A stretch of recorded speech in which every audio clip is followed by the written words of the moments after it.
Hey, I'm Mandi, DIY enthusiast. Welcome to my workshop. Today I'm going to teach you how to create a magnetic wooden memo board. This memo board is a modern take on a bulletin board that moonlights as a piece of art. I'm going to use it in my office, so we've got some functionality happening for sure, but also I'm going to hang art on it, some plants. This is a really easy project. I'm going to show you how to create a perfect arch. We're going to use a jigsaw to cut it out. I'm going to show you how to map out a grid so that you can set your magnets in the back so that it's functional as a memo board in the front. It's going to look incredible and it's going to be really functional. Maybe my life will be organized. Who knows?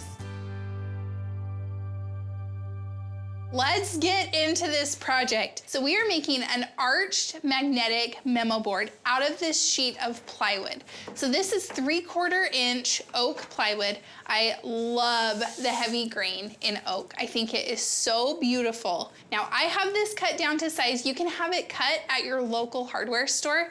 They'll do it for you and it will be great. The best thing about this type of project is any shape will work. If you wanted to just have a really great rectangular piece of wood on your wall, go for it. We are adding an arch to kind of level up the style, but whatever works for you. First thing that we're gonna do when we're making our arch is to find the spot where we are going to set our nail. The nail is going to hold a string that we will then use to draw the circle.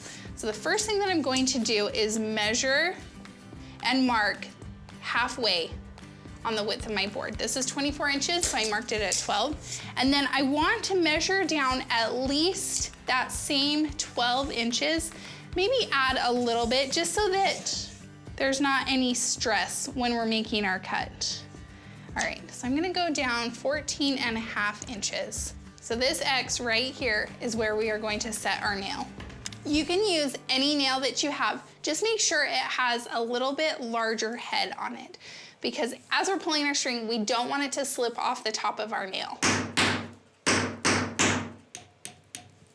Okay, I'm setting it deep enough that it's not going to wiggle when I pull on it, but not so deep that it goes all the way through. So now that we have our nail set, we're gonna talk about the other tools that you need to draw your perfect arch. If you have ever tried to do this type of project, you know it can be so frustrating if you get a little bit of a wobbly arch. So with this method, it's going to be literally perfect. So here's what we're gonna do. We have our string. The string has 0 stretch to it. That is such an important part of getting an even, smooth, symmetrical arch. If your string stretches at all, you will definitely stretch it as you are trying to draw your arch and it will not be straight. So the first thing we're gonna do is tie a knot at the end of our string. I have it doubled up just to strengthen it a little bit more. We just wanna make sure that our knot is nice and tight. So once we have that on, we can put it around our nail, and then I'm gonna feed this loop through this piece of scrap wood. So this is just a 2x4. I literally got it out of my garage. We are using this piece of scrap wood as a brace for our pencil when we are tracing our circle. Okay, so here we have our string, our block, got our pencil. We have all of this extra. It's totally fine. Don't even worry about it. I want the tip of the pencil to rest right on the edge of our memo board. That way, when we cut it, we get a really smooth transition from the arch into our straight line. That's how you find the length. Okay, so right there is where I'm gonna tie my knot. This is so great because you can create like a completely custom size based on what you need for your house. It's wonderful. So there we go. See how this string is pulled super tight? The tip of my pencil is right on the edge of my memo board. I have this extra string. I'm just gonna cut it because we don't need it. It's gonna get in the way. Okay, are you guys ready to see the perfect arch? So we are using this block as a stabilizer for our pencil. If you've ever tried to do this, you know it's very, very easy for your pencil to wiggle as you're drawing it, and then you'll get a wiggly arch, which we don't want. So I'm gonna pull taut against the block, and I'm gonna hold the pencil with my thumbs. And then you're just smoothly and easily going to draw your arch. All right, so there we have our perfect arch. So now we're gonna cut it with a jigsaw. I am clamping this to my table because I have to pull it off far enough that I can jig out our pattern. So the first cut that I'm going to make is just gonna make my life a little bit easier. I'm gonna cut a really quick line in here so that when I'm cutting off the scrap pieces, they are like really easy to handle.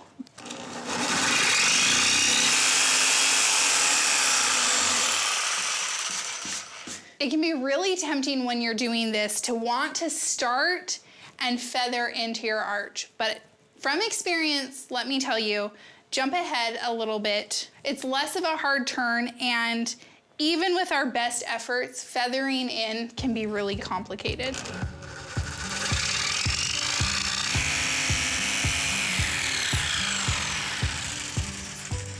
So see how easy it is and manageable to just remove that piece of excess. All right, now we're back on our way.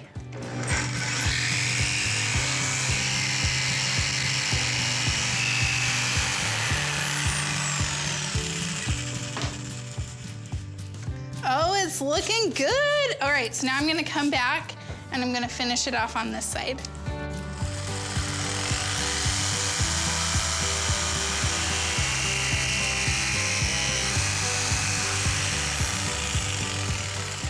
So good. Look at how good. Oh my gosh, I love it. This is a really great custom option. I am going to lay my memo board face down. This is the back. No one will see this. The magic of this memo board is that it's a piece of wood, right? Like, wood is not magnetic. So we are going to set a whole bunch of hidden magnets inside it. To do that, we need to figure out our placement, and I'm going to map out a grid, and wherever our lines intersect, that is where we are going to put a magnet. In terms of spacing for our magnets, I like about a 4-inch gap.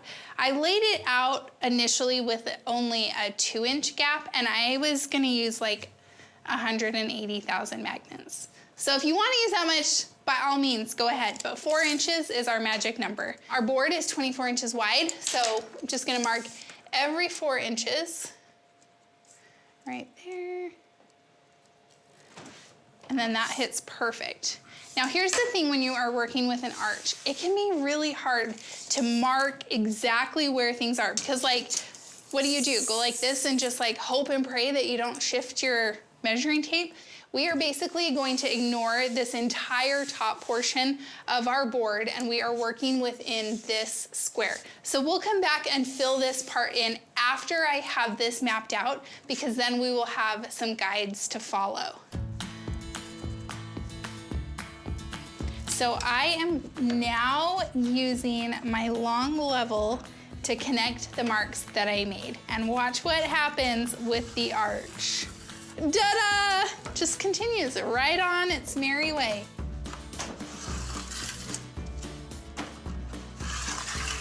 All right, the next step is to draw all of my horizontal lines. So it's the same thing, every 4 inches.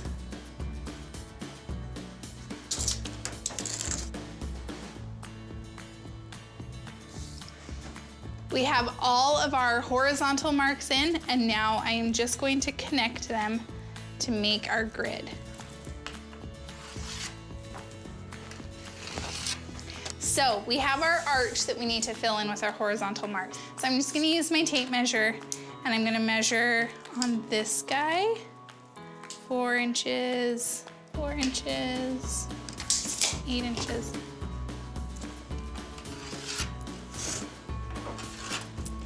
So everywhere that these lines connect is where we're gonna set one of our hidden magnets. This is the back. No one will see this.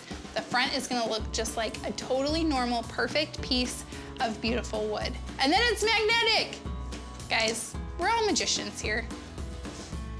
Our drill bit has a collar on it. We want our magnets to be as powerful as possible, which means we want to get them as close to the face of our board without punching through. This collar acts as a guide and a stop so that I'm going to the same depth with every single hole and I don't have to worry about pushing through to the face of our board.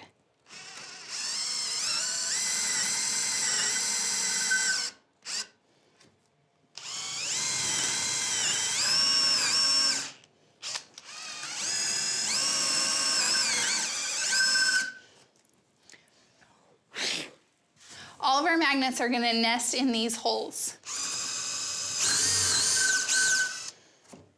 All right, so let's set our magnets. Now, I've learned through a fair amount of trial and error that it is easier to set the magnets if you put one on the front to hold it in place. So I'm setting my Memo board up on blocks so that I can reach my arm underneath. We're gonna put all of the magnets in the back and in the front. And then once everything is set, we're gonna glue them in place. So for this project, I am using neodymium magnets. They are really powerful. So the front magnet is only temporary. It's just gonna hold our back magnet in place while the glue sets. So I'm just dropping it in the back hole and then the front one will pull it down and make sure that the polarity is right. We drilled our hole deep enough that the wood that is between the magnets is not so thick that the magnets can't meet each other. Isn't that so fun? Watch how cool. I came up with this project because I genuinely had hope that if I could figure out a cute organizational system, that I would then magically be organized. Fortunately, it didn't work out that way. Still not organized, but my house looks cute. So now that all of our magnets are in place, I'm gonna use hot glue to fill in the holes. I'm keeping the magnets on the face of it until the glue has dried and set because I want the magnets inside to stay exactly where I put them. These don't have to be perfect. This is the back. No one is going to see it. Everyone will want to see it. All of your friends are gonna be like, but how? How is the wood magnetic? So if you want to, you can show them, but you definitely don't have to reveal your secrets. I'm gonna let this glue set and then we can take the magnets off of the front and put it on the wall. Okay, it's been approximately 30 seconds and all of our hot glue is dry. This is why we use hot glue. And now we can take off all of these magnets that are just temporary. This is the funnest part. What is it that the kids say these days? So satisfying. Look at how cute this turned out. You would never know that this has magical magnetic powers. I love it. It's so simple and it's gonna add so much to the design of this space. And you get to customize it with art, different pictures. All right, let's go get it hung. All right. Look how good our magnetic arch Memo board looks. I am so in love with it. This like heavy green pattern, really smooth arch. And I love that it's like secretly functional and not so secretly beautiful. You can put this project anywhere. It can be great in a bedroom or an office. You can put it in your kitchen. So good for a home command center. Guys, I cannot wait to see what you do with this and where you put it.